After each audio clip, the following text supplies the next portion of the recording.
Open your Bibles, if you will, to Exodus, the 19th chapter.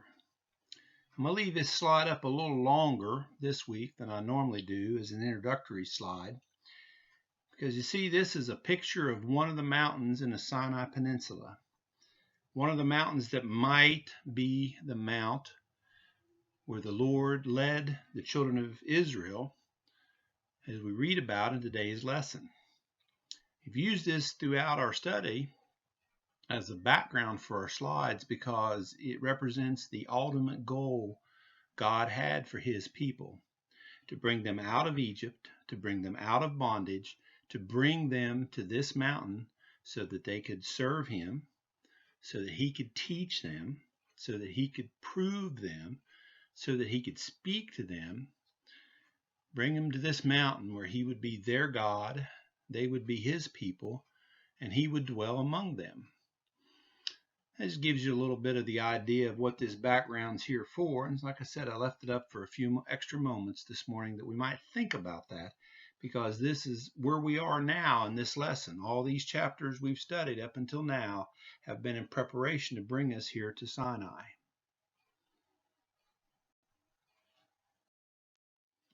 Our lesson today, lesson 9, is entitled And God Spoke, and it will cover Exodus 19:1 through 20:26. And again, this is a continuing series of lessons called The Goodness and Severity of God, a study of the book of Exodus. As we begin, we can begin reading in chapter 19 and verse 1. In the third month, when the children of Israel were gone forth out of the land of Egypt, the same day came they into the wilderness of Sinai. For they were departed from Rephidim, and were come to the desert of Sinai, and had pitched in the wilderness. And there Israel camped before the mount.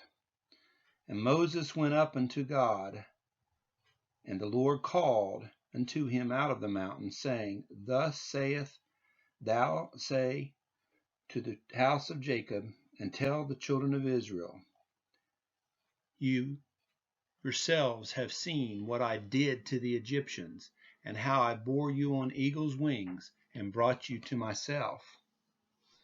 Here, the very first message that God gives to Moses to give to the children of Israel from Mount Sinai is this brief, memorable description of what he's done for them.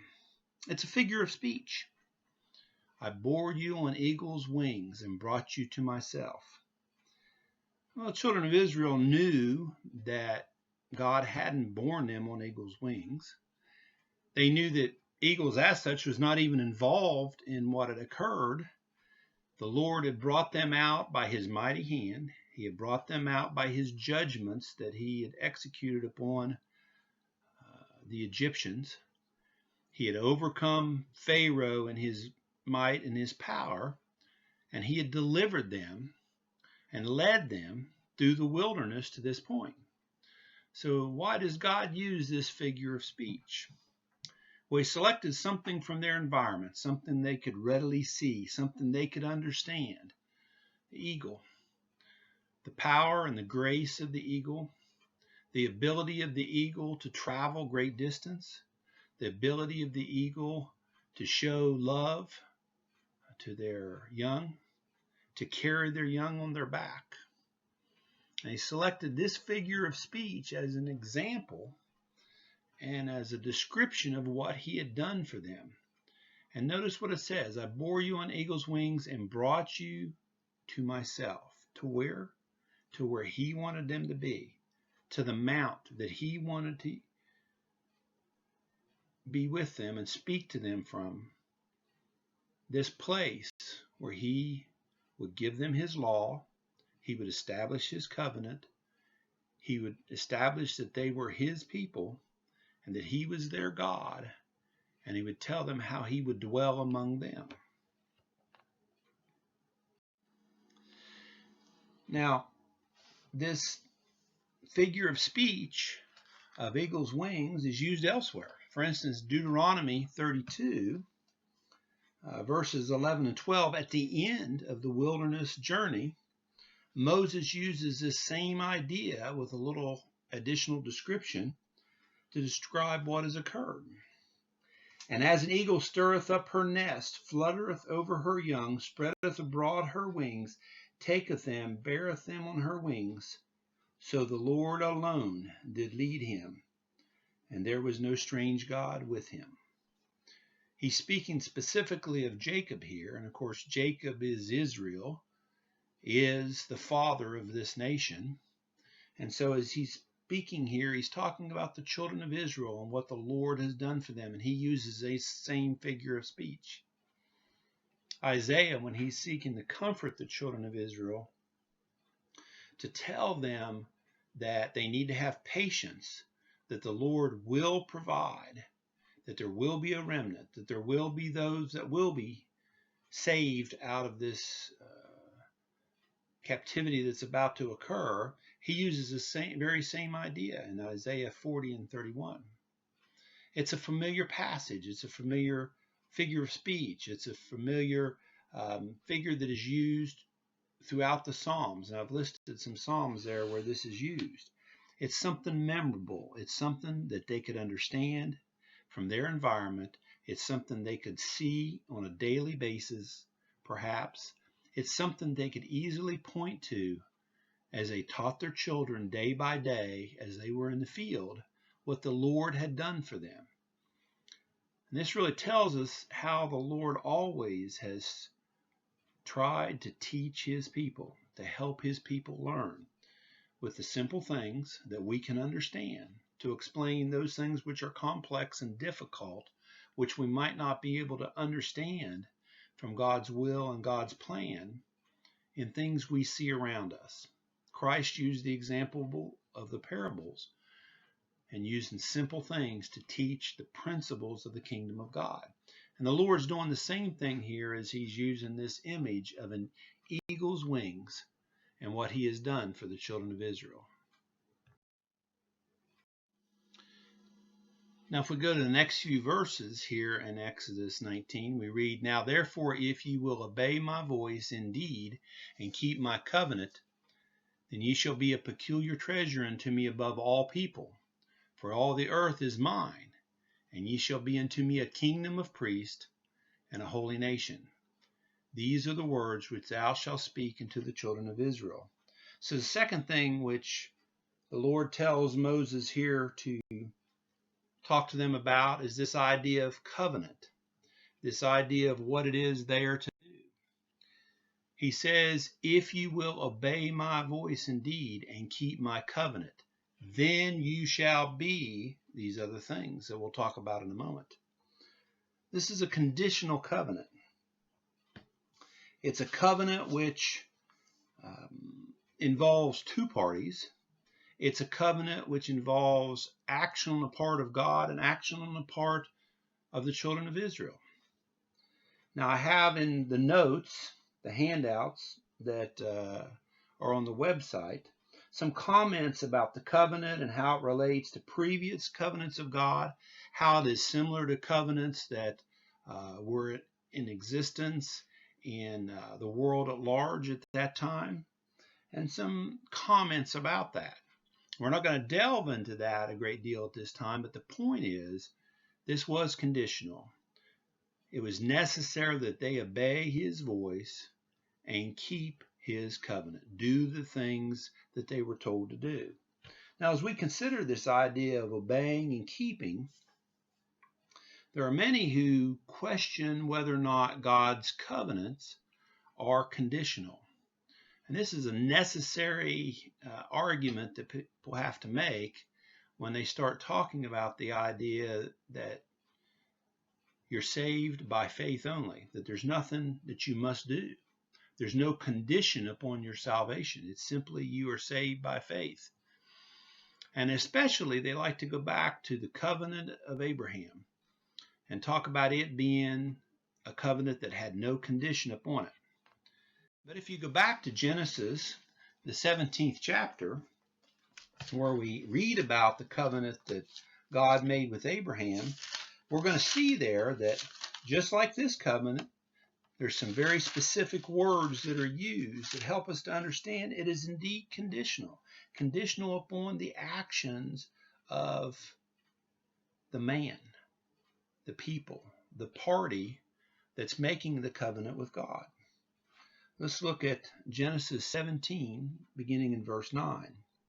And God said to Abraham, thou shalt keep my covenant, therefore thou and thy seed after thee in their generations. There's that idea of keeping the covenant. But also, you'll notice there in verse 9, it says not only is he to keep the covenant, but he's supposed to keep it in succeeding generations, to teach it to his children, to teach it to his grandchildren, what they must do to keep this covenant. Continue reading verse 10. This is my covenant which ye shall keep between me and you and thy seed after thee. Every man child among you shall be circumcised. And ye shall circumcise the flesh of your foreskin, and it shall be a token of the covenant betwixt me and you. So not only was there a covenant between them in words, there was a covenant in action, something that Abraham and his seed after him needed to do as a token, as a show of this covenant. He said, well, how does that mean that it's conditional? Well, notice down in verse 14 what it says about those who would not be circumcised. And the uncircumcised man-child, whose flesh of his foreskin is not circumcised, that soul shall be cut off from his people. He hath broken my covenant. The covenant was conditional for Abraham. The covenant is conditional for the children of Israel. There are things they must do. There are things they must obey.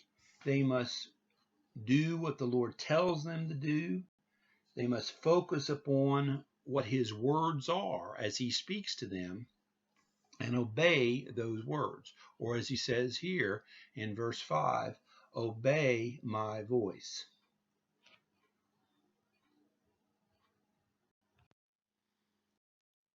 Now, as we look at some other points in these two verses, we see that if they keep the covenant, if they obey his voice, they should be a peculiar treasure.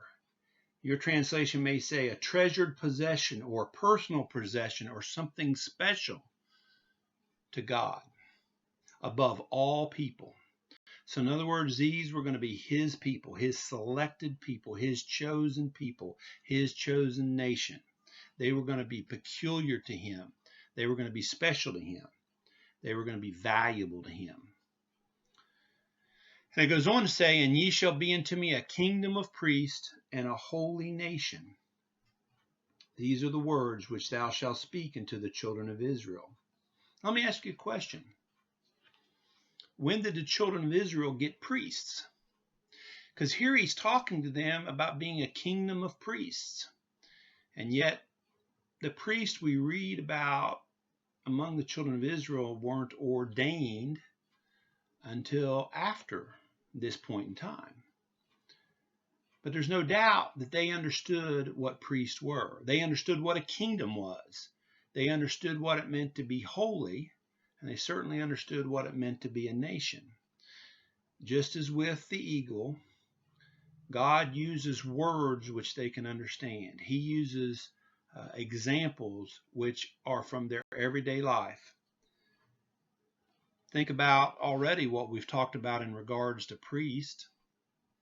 We can go back to Genesis the 14th chapter, and we can read about a priest of the Most High God that Abraham went to after he rescued Lot. Remember, we talked about that a few weeks ago. Melchizedek. He was a priest. We can read in Exodus 2 and Exodus 18, just a chapter we covered last week, about Jethro, who was a priest of Midian. As we said then, some people believe that he was a pagan priest. Others believe that he was a priest that was following after God as a descendant of Abraham, but ultimately a descendant of the other patriarchs. But it's even more interesting than that, because if we look here in Exodus, the 19th chapter, and verse 24. I want to read that to you, and I want you to think about this. Again, this is before the giving of the Ten Commandments. This is before the giving of what we consider to be the law, certainly before the giving of the requirements for the priest or the ordination of priest. Notice what it says in 19 and 24. And the Lord said unto him, Away, get thee down, and thou shalt come up, thou and Aaron with thee. But let not the priests and the people break through to come up unto the Lord, lest he break forth upon them. So a warning here given to all but Moses and Aaron not to come up into the mount, not to come up in the presence of God, lest they would be destroyed, lest God would break forth upon them. And he describes in this chapter what kind of things might happen to them if they came too close to the mountain. But notice he says here, the priest and the people. Now some people will say, well, that's the elders, because elsewhere it talks about the elders and the people. But he uses this specific term, priests. Don't know what's going on here. Don't know all that we can like to know about what was going on in regards to the children of Israel. We know they were offering sacrifices. We know they asked Pharaoh to go out and offer sacrifices. We know that the priest ultimately took on that role of offering sacrifice. So we don't know, but we do know God would not have used a word here that the children of Israel didn't understand, that they didn't know. He said, Ye shall be unto me a kingdom of priests and a holy nation. Right after this, we'll see that he talks about what holy is. He talks about them being sanctified, about them being ready to come and meet God, for them to come and hear God, to come and hear what he is about to say to them. Now, it's interesting as we think about this, if we go to 1 Peter 2:9, we read a very similar passage, but only this passage applies to us in this age, in this time.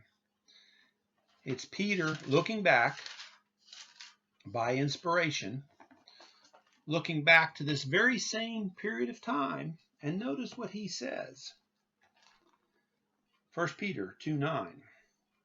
But ye are a chosen generation, a royal priesthood, a holy nation, a peculiar people, that ye should show forth the praises of him who hath called you out of darkness into his marvelous light, which in time past were not a people, but are now the people of God, which had not obtained mercy, but now have obtained mercy.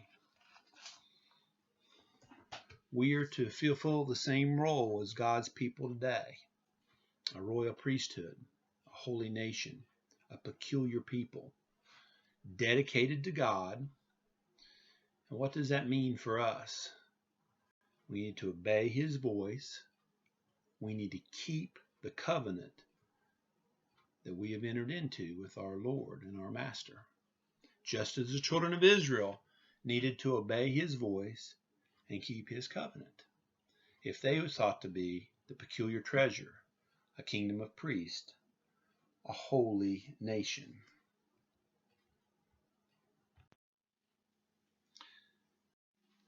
If we go on in just a few verses, we see the people's answer to what the Lord has asked them to do. And all the people answered together and said, All that the Lord has spoken, we will do. And Moses returned the words of the people unto the Lord. And the Lord said unto Moses, Lo, I come unto thee in a thick cloud, that the people may hear when I speak with thee, and believe thee forever. And Moses told the words of the people unto the Lord. Specifically, look at what they say they will do. All that the Lord has spoken, we will do.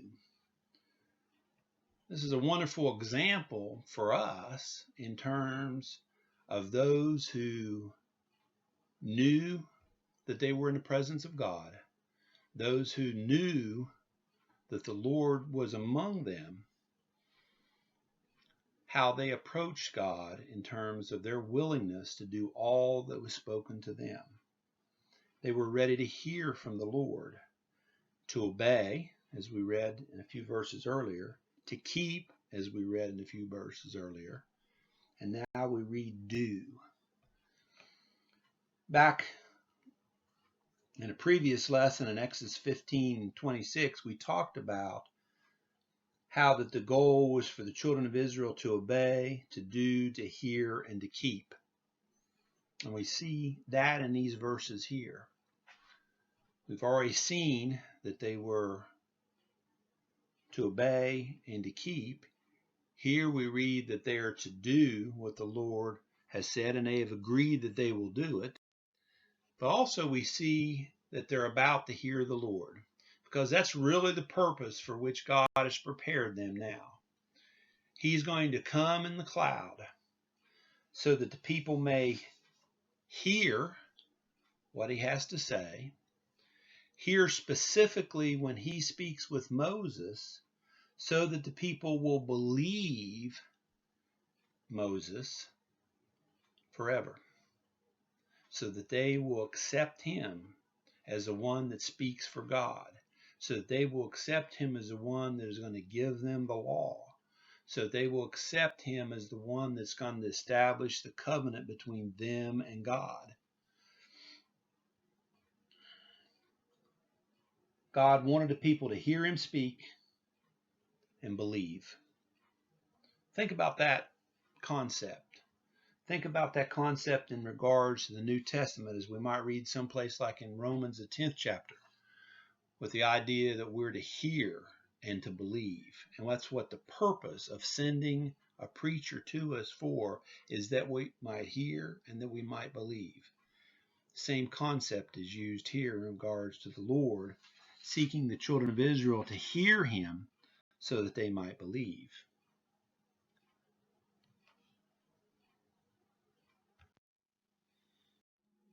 Now, as we go to chapter 20, it begins by, "And God spoke all these words, saying, I am the Lord your God, who brought you out of the land of Egypt, out of the house of slavery. You shall have no other gods before me." Now, we're going to not spend a lot of time talking about the 10 Commandments per se. We're going to talk about a couple of them, but we're not going to spend a lot of time talking about them. Actually, they're typically referred to by Hebrews, by Jews, as the 10 words. And really, in this 3 verses we've read right here, there would be 2 words, or commands, we might call them, that are used here.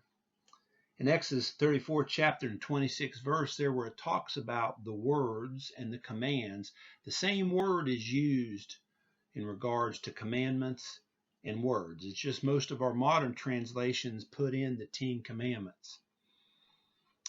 Jewish rabbis would say that really there's 13 commandments in this section, but they refer to what is used in Exodus 34 where it says the 10 words.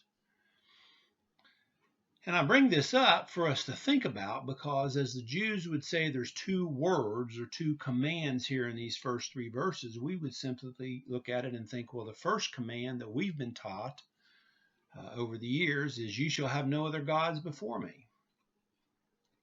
They would use this introduction, this I am the Lord your God who brought you out of the land of Egypt, out of the house of slavery, as being one of the words, one of the things to be emphasized, one of the things to be memorized. Now, they ultimately end up with 10, just like we would, as we would go through and look at it. But even among Christians, the Catholics and the Protestants divide the 10 commandments differently. They pick different verses to establish their 10 commandments. And although they're covering the same passages, they divide them up differently. And again, the purpose of this is for us to keep this in mind as we might talk to our Christian friends or might talk to someone about the Bible and realize that they may look at the very same verses we do with a different idea. Anyway, these 10 words is often called the Decalogue. And that is a transliteration of the Greek phrase meaning deca and log, 10 words. And actually refers to this very specific passage here in Exodus 20, and also again in Deuteronomy 5. So here we have the first of the 10 commandments. You shall have no other gods before me. In the lesson material, I gave you a chart of the 10 commandments, both in Exodus and Deuteronomy, and asked you to think about them in regards to the things that were talked about before, during the time of the patriarchs, before Sinai, of how these commands could have been followed by those who were the people of God. And also, there was a place on that chart to look at the New Testament, the New Covenant, and how we're supposed to follow these same concepts today. And look at the passages where those might be taught in the New Testament. There's several passages we could turn to in regards to that, but I'll leave that to you to look at that chart and to think about that. That's a useful exercise for us to see that while this is a new covenant for the children of Israel, while it is something that is established between them and God, it builds upon the covenant that God had with Abraham. And many of the laws, many of the things that are given here, even in the 10 Commandments, are things which had been observed before. For instance, the observing of the Sabbath goes all the way back to Genesis and creation, and God resting upon the seventh day. And we see that here in Exodus, the 20th chapter, when it talks about the Sabbath. In verse 11, it says, "For in 6 days the Lord made heaven and earth, the sea and all that is in them, and rested the seventh day, wherefore the Lord blessed the Sabbath day and hallowed it." So you see, it establishes that there's a purpose behind all the way back to creation for the Sabbath to be observed by the children of Israel. Now, as you compare it with the passage in Deuteronomy, you'll see that it's slightly different what is talked about there as the basis for, at least part of the remembrance for the children of Israel observing the Sabbath. It harkens back to this very time we're reading about, when they were delivered from Egypt, when they were brought out by God. Because remember, all the things that are talked about in regards to already here in Exodus regarding the Passover, regarding the unleavened bread, regarding specifically the manna in the wilderness, and how that on the seventh day they weren't to gather the manna. So you can see the idea of the Sabbath was something that existed before it's given here on Mount Sinai at this point in time as part of the 10 words, as part of the 10 commandments to Moses. As I said, we're not going to spend a lot of time thinking about the 10 commandments per se, because there's lots of material on that, and there's lots of opportunity for us to study that on our own. Instead, I want to focus on what we can learn from these commandments to think about God, his relationship with his people, and also our relationship today under the covenant we're under with God, as these 10 commandments might inform us regarding that, how they're repeated mostly in the New Testament, how Christ refers to them and thinks about them and expands upon them. This last commandment is somewhat different than the others. As you look at the 10 commandments where it says, "Thou shalt not kill," it should be obvious if somebody were to kill somebody. That's something that's an interaction between two individuals, like we saw with Cain and Abel. And while a person might hide it, while a person might try to hide it, still there would be an external proof that this person had done something to violate this command. The same way with committing adultery. Maybe only the two that did it would know about it, but nevertheless, somebody else would know about it. There would be an external manifestation of what had occurred. But notice this 10th command. You shall not covet your neighbor's house, nor covet your neighbor's wife, or his male servant, or his female servant, or his ox, or his donkey, or anything that is your neighbor's. I want you to think about that in regards to what's different in this commandment from the others. The others generally have an external manifestation of what's in the heart. A man hates someone. A man is angry with someone, and so he kills another man. A man lusts after a woman and has adultery with her. Here, with this one, this is something which could be contained solely within the person. It's the idea of what's in their mind, what's in their heart. You shall not covet.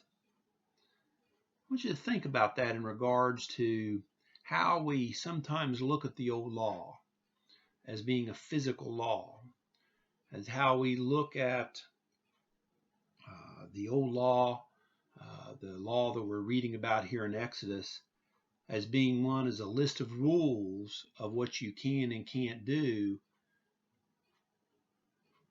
but doesn't really apply to the heart. That's how some people view it. But I'd submit to you that this 10th commandment, as an example, tells us that indeed what's in our heart is important. What was in their heart was important.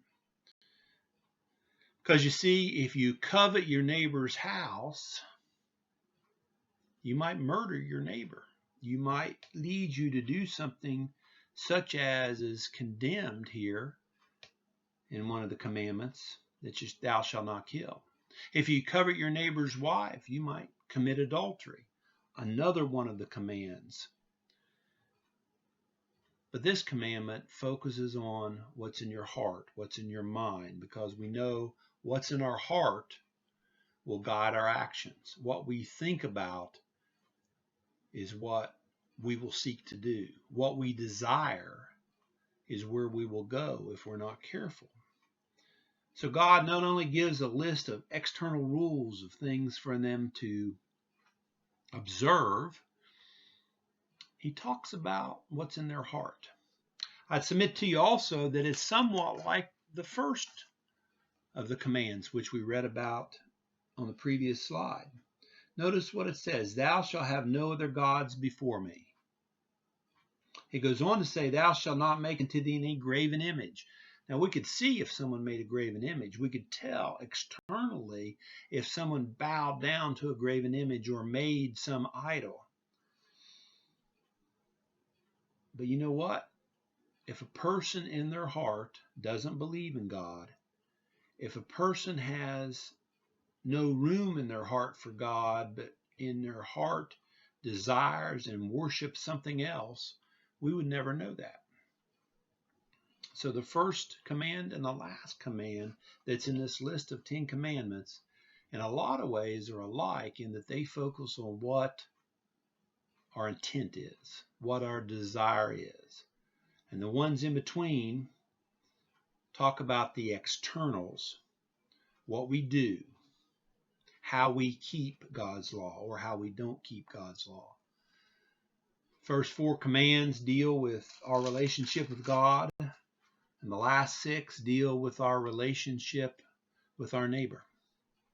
And the last one, as we mentioned here, deals with what's in our heart and what we desire. What else is not found in these 10 commandments? This is the beginning of the giving of the law on Sinai. And a lot of people draw a distinction between these and the other laws that follow, but in reality, what we have here are principles. What we have here are 10 commandments, which are, for the most part, the basis of the law that shall be given. Now, there's going to be other specifics that are given, such as we mentioned earlier as the priest, the ordination of priests, and what priests were to do and what sacrifices were to be given. But the rest of the law a lot of it is used to show the details of what's talked about here. Let's take an example. We talked about adultery. It says, thou shalt not commit adultery. But what's the punishment for adultery if adultery is committed, if someone does not keep the covenant? We read about the punishment or the result of someone not being circumcised back when we read about the covenant that was established with Abraham. But what is the punishment for those that would commit adultery? Well, we'd have to go to Leviticus, the 20th chapter, and read about that punishment in another part of the law, as it is delivered later on, as is given here at Sinai, as the details of how to administer the law are given to the children of Israel. There'll be several things that'll be given. There'll be several rules and regulations, both of a moral nature, such as we read about here in the Ten Commandments, but also of a nature that governs the nation, that governs how property should be handled, how property should be dealt with, the forgiving of debts, dealing with slaves. All those things will be talked about as the giving of the law here, but they all find basis up in the moral code that we read about here in the Ten Commandments, the 10 words. This which God spoke, where the people could hear, so that they might believe Moses. Much of the rest of the law is given to Moses and is handed down to the children of Israel, and they accept it because of what they heard the Lord say here in regards to these 10 words, these 10 commands that were given. Immediately after these words are given, as we read there in Exodus 20th chapter, verse 18, and all the people saw the thunderings and lightnings and the noise of the trumpet and the mountain smoking. And when the people saw it, they removed and stood afar off. And they said to Moses, speak thou with us, and we will hear. Let not God speak with us, lest we die. And then Moses goes on to say unto the people, fear not, for God is come to prove you, and that his fear may be before your faces, that you sin not. We read this passage before when we talked about that God was set about to prove the people, and we see it here. That he has come to prove them. Fear was an aspect of it. They were to learn to fear God. That's what was going on with the thunderings and the lightning and the trumpet and the smoking, was that they might fear God and understand that he was God. But notice what they say here. And they say unto Moses, speak thou with us, and we will hear. But let not God speak with us, lest we die. They had the fear, and they were willing to hear Moses. And we see that's the result here of the Lord having them prepare to meet him, having them hear his words, having him hear what he spoke to Moses, so that they would believe Moses going forward. Now, right after that, we read of them preparing to make sacrifice again. And notice what it says here in verse 22. And the Lord said unto Moses, thus thou shalt say unto the children of Israel, you have seen that I have talked with you from heaven, referring back to what it is he has done in the presence of the children of Israel, so that they might hear him and might believe him. Ye shall not make with me gods of silver, neither shall ye make unto you gods of gold. In other words, there are to be no other gods. There is no other God in the world. And you're not supposed to have anything that's made by man that you will bow down to. The first of the commandments that we could read there, and the first and second and third commandment. But he does say, an altar of earth you shall make for me, and sacrifice on it your burnt offerings and your peace offerings, your sheep and your oxen. In every place where I cause my name to be remembered, I will come to you and bless you. If you make me an altar of stone, you shall not build it of hewn stone, for if you wield your tool on it, you profane it. So we see immediately after this, after the people said, you speak to us, Moses, we don't want to hear from God directly, but you speak for us. The Lord begins delivering to Moses what it is that he wants the children of Israel to do. And he starts out with this idea of this is what you're supposed to do to prepare to make sacrifice, your burnt offerings and your peace offerings that you'll make to me. We've talked before in this series about sacrifice. We've talked about sacrifices that Moses had made. We talked about how the children of Israel went to Pharaoh, Moses and Aaron specifically, and said, let us go 3 days' journey that we may sacrifice to the Lord. So the children of Israel understood sacrifice. The children of Israel had sacrificed, and their fathers had sacrificed, the patriarchs. But nevertheless, the Lord gives them guidance on how they were to construct the altar. Later, he'll tell them what to offer on it. He'll tell them, even in this context, not to have steps to go up to it. He gives them specific things that they need to obey, they need to hear, they need to keep, they need to do to be pleasing to him. Or, as he says here, if you don't follow it, you'll profane it. You'll make it to where I won't honor your sacrifice. You'll corrupt it. It will not be acceptable to me if you don't do it in a way that I ask you to do it. Now, as I mentioned in the class material, I had a chart that showed the 10 Commandments and how these things, several of them were observed. We can see in Genesis and even in Exodus before Sinai, during the time of the patriarchs. And also there to see how some of them, many of them, most of them, are reiterated in the New Testament, whether it be by Christ or by the apostles, as things we should observe today. Well, I wanted to look at a few other things here, sacrifice being the first one on this chart, and look at some of the examples and to think about this in regards to how these things were observed before Sinai, and for you to think about how they are observed today with us under the new covenant. And the purpose of this is to help us understand that this covenant, this law that is given on Sinai, is a continuing revelation of God's will for his people. It's new. There's new things in it. There's things which hadn't existed before. An example is the Passover. Now, it was given before Sinai. It's mentioned later on, even as Moses talks again about the 10 words. He talks about the Feast of Unleavened Bread in Exodus 34.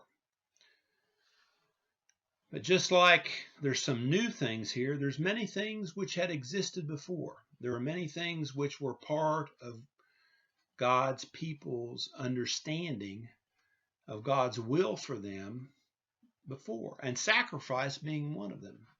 You see here before Sinai, we could look at examples all the way back to Genesis 3. That doesn't use the word sacrifice there, but it does talk about the offering that Cain and Abel brought before the Lord. Just like it talks in Genesis 8 about Noah building an altar and making an offering to the Lord right after he came out of the ark. Or in Genesis 22, where Abraham goes and prepares to make sacrifice of his son Isaac, and the Lord provides for him a ram to be put in the place of his son. Or in Exodus, we've mentioned several places in Exodus, one of them being that the Passover was a sacrifice, that they were to sacrifice the Passover lamb. Or we could read about where Moses built an altar. How does that inform us about what to think about in the New Testament? From the very beginning, God has demanded sacrifices. He has sought sacrifices because this world is his creation.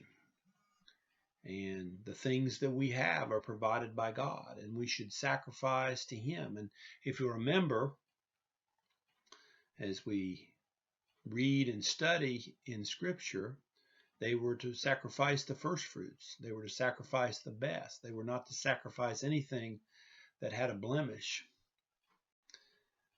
It helps us to understand what it means when Paul tells us in Romans 12:1 that we are to offer our bodies as a living sacrifice to God.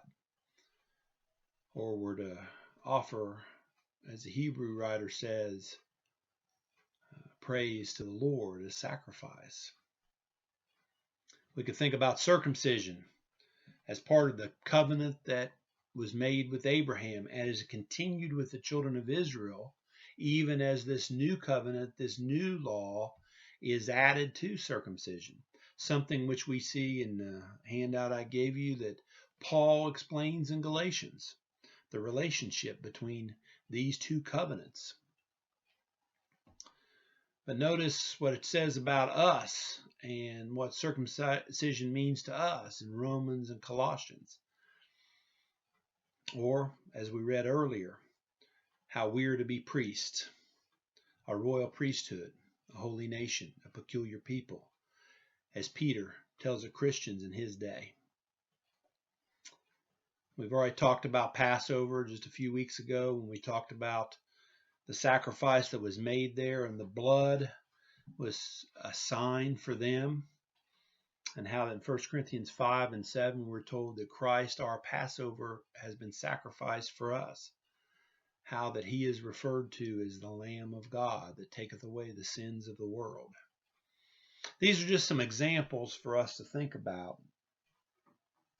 And while we didn't spend a lot of time going into the specifics of the 10 Commandments, I'd encourage you to look at that chart and to think about that chart in a similar way with this chart, and to go through and look at how many of those things can be seen as things which the patriarchs observed, were part of God's desire for his people's obedience long before Sinai.